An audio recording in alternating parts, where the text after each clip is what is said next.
अस्सलाम वालेकुम। अगर आप फर्स्ट ईयर फिज़िक्स 2025 के पेपर की तैयारी कर रहे हैं, तो ये वीडियो आपके लिए।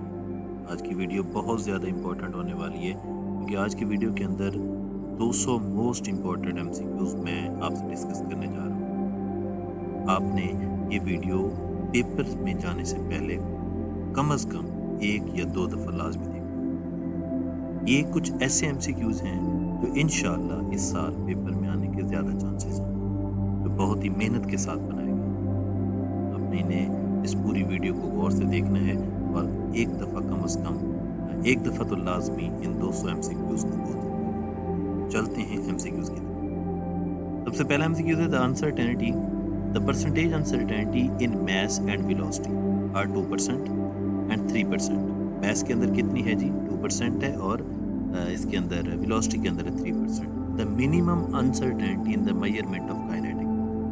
याद रखें, हमारे पास काइनेटिक एनर्जी का फार्मूला होता है 1/2 mv²।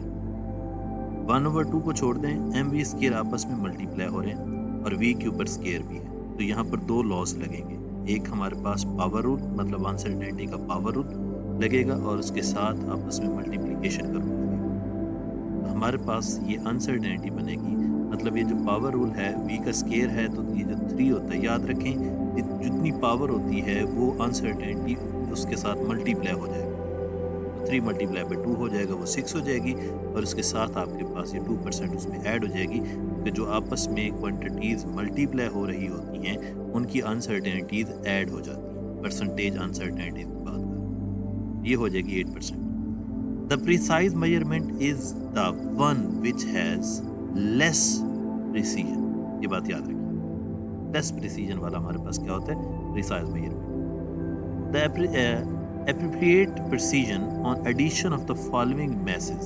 उसने ये मैसेज दे रखे हैं और हमने बताना है उसके अंदर कितनी हमारे पास अनसर्टेनिटी आ सकती है। तो याद रखें, हमने एडिशन वाले रूल को देखना है, और एडिशन वाले रूल के अंदर हमने लीस्ट सिग्निफिकेंट नंबर्स को देखना होता है। तो वहाँ से हम देख के कि 19.4 हमारे पास आएगा, मतलब डेसिमल के बाद कितने लीस्ट डिजिट्स होते हैं, हमने अपने जो आंसर है उसके अंदर भी उसी को रखना। अब वैल्यूज़ को ऐड करेंगे, डेसिमल के बाद कई डिजिट्स होंगे, लेकिन जब हमने क्वांटिटीज़ को देखा है तो 11.1 11.8 है, तो डेसिमल के बाद एक नंबर है, तो हम भी अपने फाइनल रिजल्ट के बाद डेसिमल में एक नंबर देंगे। Absolute uncertainty are added in the following operation. अभी बता चुका हूँ थोड़ी देर पहले कि हमारे पास एडिशन हो और सब्ट्रैक्शन हो, एब्सोल्यूट अनसर्टेनिटी ऐड होती है। जो मल्टीप्लिकेशन होती है, इसमें हमारे पास परसेंटेज अनसर्टेनिटी ऐड हुआ। आंसर क्या होगा? Both A and B. Percentage uncertainty are added in the following operations. इसमें हमारे पास डिवीजन और मल्टीप्लिकेशन। याद रखिए, if x1 is equal to 10.5 plus minus 0.1 centimetre and x2 है 26.8 प्लस माइनस 0.1, मतलब अनसर्टेनिटी उसके अंदर है। और इसी तरह आपने करना क्या है? x2 minus x1। तो हमारे पास जो आंसर बनेगा दैट इज 16.3, और इसकी अनसर्टेनिटी हम ऐड हो जाएगी 0.1 0.1, तो कितनी हो जाएगी? 0.2 centimetre. The number of colour use in the colour printer to the produce all the entire range of the colour is. याद रखें 4 होते हैं, ये आपकी साइड इन्फॉर्मेशन है, इसे अच्छे से याद रखें। Error in the measurement of the radius is 1%। ये आपका जो पहला एमसीक्यूज था उससे मिलता जुलता। The error in the calculate volume. हमने वॉल्यूम को कैलकुलेट करना, और हमें पता है कि वॉल्यूम मतलब उसने रेडियस बताया, हमने वॉल्यूम के लिए बता देना, तो वो कितनी हो जाएगी? हमारे पास 3% हो जाएगी, मतलब पावर की फॉर्म में। अच्छा, आगे हम चलते हैं। Absolute uncertainty in any measurement is equal. किससे इक्वल होती है? ये हमारे पास ऑप्शंस हैं, least count, accuracy, percentage uncertainty. तो याद रखें, ये लीस्ट काउंट की equal. A measurement taken by the vernier calliper, और उसका लीस्ट काउंट कितना है जी? 0.01 सेंटीमीटर। रिकॉर्ड किया हमने, वैल्यू कितनी है? 0.45 सेंटीमीटर। तो याद रखें, इट हैज फ्रिक्शन अनसर्टेनिटी कितनी होगी? 0.02। If the error in the measurement of the radius of the circle is 2%, then the possible error in its area. भाई सर्कल के एरिया की बात कर रहे हैं, तो हमारे पास कितनी हो जाएगी? 4% पावर का, मतलब उसके साथ मल्टीप्लाई हो जाएगा, या रेडियस की दे रखी है ना, तो multiply. If v is equal to 5.2 plus minus 0.1 v, मतलब बता रहा है the percentage uncertainty of v का क्यूब इज। तो आपको मतलब जो हमारे पास वैल्यू है वो इसी के साथ हो जाएगी 6% आंसर है। Which of the following pair has the same dimensions, ये एमसीक्यूज भी बहुत इंपॉर्टेंट है, आ जाता है। इम्पल्स और मोमेंटम हमारे पास सेम यूनिट है, इस तरह एनर्जी और हमारे पास वर्क का सेम यूनिट होता है, तो इस तरह आपके पास आ सकती है बात। अच्छा जी, आगे चलते हैं। Which one of the following is the dimensionally correct, कौन सा करेक्ट है? ये equal MC square, sorry incorrect की बात करें, V F is equal to V I plus A T, S is equal to V T square, तो याद रखें S is equal to V T square कोई इक्वेशन नहीं होती, जब इनके हम डायमेंशन निकालेंगे तो वो डायमेंशनली करेक्ट भी नहीं होगी। The dimension of strain is, याद रखें ये नॉन होती है, क्योंकि डायमेंशन स्ट्रेन की कोई डायमेंशन नहीं होती, क्योंकि हमारे पास उन दोनों की वो सेम क्वांटिटीज की रेशो है, तो उसकी डायमेंशन नहीं होती, याद रखिए। अच्छा जी, light year is the unit of length, या डिस्टेंस कहीं आ जाए तो ये डिस्टेंस का भी होता है, ये बात याद रखिएगा, ये डिस्टेंस का होता है, मेन आपने डिस्टेंस लगाना। Light year is the unit of distance, length गलत है। द डायमेंशन, वैसे असल में बात ये होती है कि लेंथ और डिस्टेंस सेम आ जाता है, लेकिन असल में लाइट ईयर है क्या?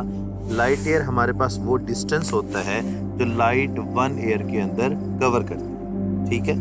तो बहरहाल आपको कंफ्यूज नहीं करेगा, या तो डिस्टेंस देगा या फिर लेंथ देगा, तो आप कोई इनमें से लगा दीजिएगा, लेकिन मोस्ट प्रोबेबिलिटी जो है वो डिस्टेंस की होती है। The dimensions of the angular momentum इसके इक्वल हो जाती है भाई, वो प्लैंक्स कांस्टेंट की। Which one is the dimension less constant? Reflective index, याद रखिएगा ये डायमेंशन लेस है, क्योंकि बाकी हमारे पास होते हैं, जी की भी डायमेंशन है, स्प्रिंग कांस्टेंट की भी है, याद रखिएगा ये बात। इस तरह हम आगे चलते हैं। Which is the non dimensional variable, कौन से होते हैं जी हमारे पास नॉन डायमेंशनल वेरिएबल? तो उसके अंदर मेरा बेटा हमारे पास प्लेन एंगल आ जाता है और सॉलिड एंगल आ जाता है। याद रखें ये दोनों नॉन डायमेंशनल हैं, डायमेंशन लेस हैं, ये बात याद रखिएगा। The numerical value of the constant in any formula can be found by, experimentally found होती है। A force of 10 Newton is acting at the angle of 30 degree with x-axis. Its x component is given by, तो 8.66 Newton होएगी, क्योंकि आपको पता होना चाहिए हम मतलब x एक्सिस के ऊपर a cos थीटा और y एक्सिस के ऊपर a sin थीटा हम लेते हैं, तो ये फोर्स है तो a f sin थीटा और f cos थीटा हो जाएगा, तो वहां से हम ये वैल्यू निकालेंगे। Two forces are acting on the object. Their magnitude will be the maximum when the angle between them is, कितना होना चाहिए? 0 डिग्री, ये बात याद रखिएगा। मैग्नीट्यूड मैक्सिमम के लिए 0 होना चाहिए, और अगर मतलब आप इस 0 के इस एंगल को आप बढ़ाते जाएंगे तो हमारे पास जो रिजल्टेंट मैग्नीट्यूड होती है वो कम होती जाती है। अगर आप 180 डिग्री के ऊपर जाएंगे तो याद रखें आपके पास 0 हो जाती है, या मिनिमम आप कह सकते हैं, मिनिमम आपको मैग्नीट्यूड मिलती है, ये भी याद रखें। If the magnitude of the resultant of two forces, each of the magnitude f is also be the same magnitude, then the angle between them वो कितना होगा? 120 डिग्री, आपका शॉर्ट क्वेश्चन भी है। The magnitude of the resultant will be the minimum when they are anti-parallel, अभी मैं बात कर चुका हूँ, अभी ऊपर हमने MCQs में ये बात की है। Anti-parallel 180 डिग्री को बोलते हैं। The magnitude of the resultant of two forces of a magnitude 6 Newton and 8 Newton acting at right angle to each other कितनी होती है जी? 10 न्यूटन, ये भी हमारे पास फार्मूला है उसी से करते हैं। The projection of vector A in the direction of vector B क्या होता है जी? a cos थीटा, और अगर वो कह दे कि भाई वेक्टर b का a के साथ, तो क्या होगा? वो b cos theta. If a dot b is equal to minus a, then the angle between a और b कितना होगा? 180 डिग्री, याद रखिएगा। द मैग्नीट्यूड ऑफ द, क्योंकि वो cos 180 डिग्री पे हमारे पास दे देता है ना, -1, the magnitude of a cross product of a two vectors represent the area of parallelogram, ये बात याद रखिएगा। The magnitude of the resultant of the I and J is equal to, ये के इक्वल होता है। If A cross B point along x axis, then A and B must lie in x y plane के अंदर lie करना चाहिए। If a body is at rest of the moving with a uniform velocity, then torque acting on the body will be 0. In rotational motion the analogous force क्या होता है भाई? Torque equal होता है, याद रखिएगा। मतलब फोर्स जो है वो टॉर्क का, और अगर मैस की बात करें तो मोमेंट ऑफ इनर्शिया की बात करें, मैस जो होता है वो, ठीक है। अच्छा, कन्वेंशनली एंटी क्लॉकवाइज टॉर्क किसके इक्वल होता है जी? वो पॉजिटिव होता है, ये बात याद रखिए। अगर clockwise torque negative, the vector 1/2 under root I plus 1/2 under root J is a unit vector. ये यूनिट वेक्टर ही है 1/2 1/2। The cross product of I cross J is equal to the K K. The magnitude of I into J cross K, याद रखिएगा, is equal to 1 होता है, क्योंकि जे cross के करेंगे हमारे पास आई आ जाएगा, आई डॉट आई हमारे पास किसके इक्वल होता है? 1 K. Resultant of a two perpendicular vector each of the magnitude A is, वो किसके इक्वल होगा? ए अंडर रूट 2 हमारे पास इसके इक्वल, याद रखिए। If a is equal to b which of the following is not correct, तो याद रखें हमारे पास a डॉट b, तो वेक्टर जो है वो किसके? a डॉट b, मतलब यूनिट वो लगा रहा है, डायरेक्शन उसके ऊपर लगा रहा है, तो ये हमारे पास बात गलत है। What is the angle that the vector makes with y axis? a is equal to आपके पास हो 2i 12 अंडर रूट j, तो वो एंगल क्या बनेगा? 30 डिग्री, वो y एक्सिस के साथ। If a dot b is equal to 0, then a cross b क्या होगा? वो भी आपका नल वेक्टर है। The range of the projectile is same 35 55। याद रखें, आपका ये पेयर आ जाता है कि वो पेयर बताएं जिसमें प्रोजेक्टाइल की रेंज सेम होती है, तो आपने दोनों पेयर को सम करके देखना है। अगर 90 डिग्री आ जाता है तो वो रेंज क्या होगी? सेम होगी। Rocket equation is given by, तो क्या होता है मेरा बेटा? a is equal to mv over m, मतलब option C. Impulse has the same unit as that of the momentum. The value of g at the center of earth हमारे पास 0 होती है। याद रखें, सेंटर ऑफ अर्थ के ऊपर 0 होती है। जैसे जैसे हम अर्थ से आगे आगे मूव करते जाएंगे उसकी वैल्यू हमारे पास कम होनी शुरू होगी, लेकिन हमारे पास सेंटर ऑफ अर्थ पे 0, ये भी याद रखें। सेंटर ऑफ अर्थ मतलब कोर ऑफ अर्थ, क्योंकि हमारे पास अपवर्ड जो है वो वाली वैल्यू, अपवर्ड वैल्यू और downward value centre of earth के ऊपर एक दूसरे को कैंसिल करते हैं, इसलिए हमारे पास ग्रेविटी की वैल्यू सेंटर ऑफ अर्थ के ऊपर क्या होती है? 0। अच्छा दी, a bullet shot straight up return to its starting point in 10 seconds. The initial speed will be, तो क्या होगी? 49, ये आपका फार्मूला है, उसी से हम समझ। An ant walk with speed, वो हमारे पास ये आपका वैसे ये भी एक किस्म का वो है, साइड इन्फॉर्मेशन ही है, और वो आपके पास आई थिंक जो है वो 0.1 मीटर पर सेकंड, ये इधर देख लीजिएगा, ये है वैसे आपकी side information.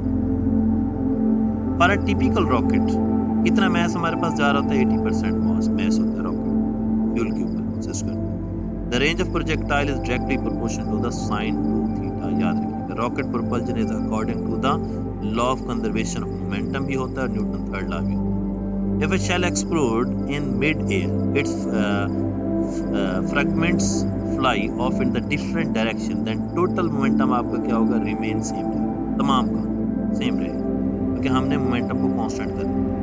Area under the force displacement graph working, a field in which the work done is in a moving a body along closed path is 0 called the conservative field हमारे पास होता है, और इसमें closed path के अंदर हमेशा work done 0 के equal. Gravitational field, magnetic field, electric field, conservative field.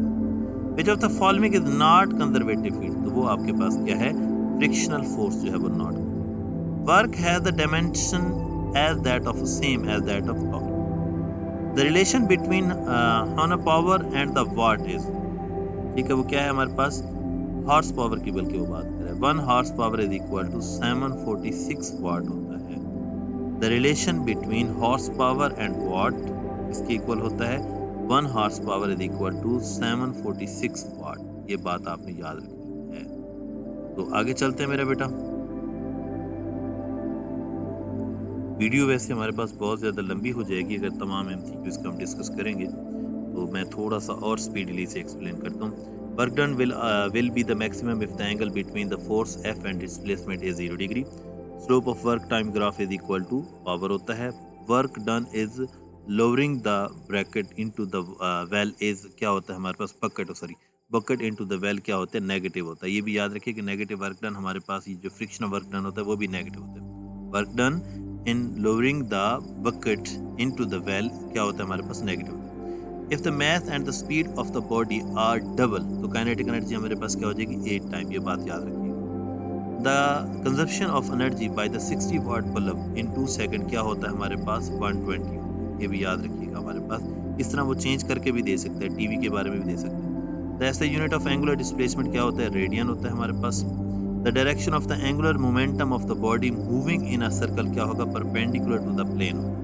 When body moves in a circle, the angle between linear velocity v and the angular velocity omega क्या होता है, 90 degree.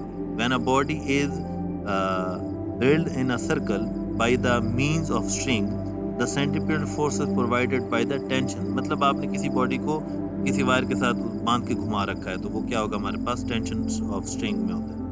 If a car moving with a uniform speed of 2 meter per second in a circle of the radius 0.4 meter, its angular speed हमारे पास किसके equal होगी, that is equal to 5 radian per second. The ऐसा unit of the angular momentum is आपके पास joule second होता है। The dimension of the angular displacement किसके equal होता है, ये dimensionless quantity है, ये याद रखिएगा। यूनिट होता है, ये एक ऐसी क्वांटिटी जिसका यूनिट है लेकिन इसकी डायमेंशन नहीं, वो सेम क्वांटिटी की वजह से। A wheel of the radius 2m turns through an angle of 57.3. It lays out a tangential distance हमारे पास क्या होगा, 2 metre. The moment of inertia of a solid sphere क्या होता है, सॉलिड स्फीयर आपके पास 2 और 5 mr²। ये भी साइड इन्फॉर्मेशन वो आपके पास रॉड का भी पूछ सकता है, ये भी याद, डिस्क और हुक का भी पूछ सकता है। 1 रेडियन 57.3 होता है। फ्लूइड मीन्स हमारे पास ऐसी जो मतलब लिक्विड और गैस जो एक जगह से दूसरी को मूव कर सके, वो फ्लूइड होता है। Stokes law is not applicable when the speed of object through a fluid is larger हो, ये बात याद रखिएगा, ये स्मॉलर के लिए। A 6.0 meter high tank in full of water, a hole appear at its middle. What is the speed of efflux? 8.67. ये efflux वाला formula, chapter number 6। The action of the perfume bottle is the according to the Bernoulli's principle भी कह सकते हैं और Bernoulli equation भी कह सकते हैं। अच्छा, जहाँ स्पीड हमारे पास ज्यादा वहाँ पर pressure come. When speed is high, pressure will be कम, ये वो वाला। अच्छा जी, when the weight of the freely falling object becomes equal to the drag force, तो याद रखें हमारे पास एक्सेलरेशन 0 हो जाता है क्योंकि उस वक्त टेंजेंशियल वेलोसिटी कांस्टेंट होती है।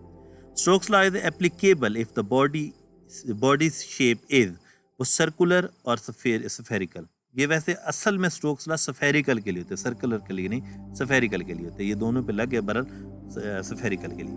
A maximum drag force on a sphere is 9.8 Newton. Its weight कितना होगा, वो 9.8 साफ है, drag force के इक्वल होगा। In the relation F is equal to 6 pi eta RV, the dimension of the coefficient of viscosity क्या होगा, ml minus 1 t minus 1। As a unit of flow rate is meter per second, sorry, meter cube per second। Flow rate आपके पास जो होता है, ठीक है, याद रखिए। वॉल्यूम ओवर टी की बात करते हैं। Law of conservation of energy is the basis of Bernoulli's equation, लेकिन अगर वो मैस का कह दे तो वो क्या होगी, equation of continuity. A fluid is said to be incompressible if its density is constant. The SI unit of the spring constant k is identical to the surface tension. Force per unit tension is called spring constant, ये बात याद रखिएगा। आगे चलते हैं जी। तो आगे ये हमारे पास कुछ एमसीक्यूज हैं, जल्दी से इनको देखते हैं। आगे जितने भी एमसीक्यूज हैं ये हमारे पास वीडियो की लेंथ बहुत ज़्यादा हो जाएगी, तो मैं थोड़ी देर का स्टॉप करके स्लाइड आगे मूव करता जाऊंगा। तो आपने करना क्या है, स्क्रीनशॉट ले लेना है या वीडियो को पोस्ट करके इन एमसीक्यूज को लाजमी पढ़ना। इनके ऑप्शंस लगे हुए हैं तो लाजमी आपने इसे देख लेना।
जी तो बेटा, उम्मीद है ये 200 एमसीक्यूज़ आपने देख लिए होंगे। कम से कम इसे 1 या 2 दफ़ा तो मस्ट आप इसे पेपर में जाने से पहले देख लीजिएगा। एक दफ़ा गो थ्रू हो जाएगा इंशाअल्लाह, इसी में से ही आपके 17 एमसीक्यूज़ आ जाएंगे इंशाअल्लाह अज़्ज़ा वजल। होपफुल मेहनत करें। ये 3 दिन का आपका जो प्लान है इसको अच्छे से करें और अल्लाह पाक आपको कामयाबी से नवाजे। अल्लाह हाफ़िज़।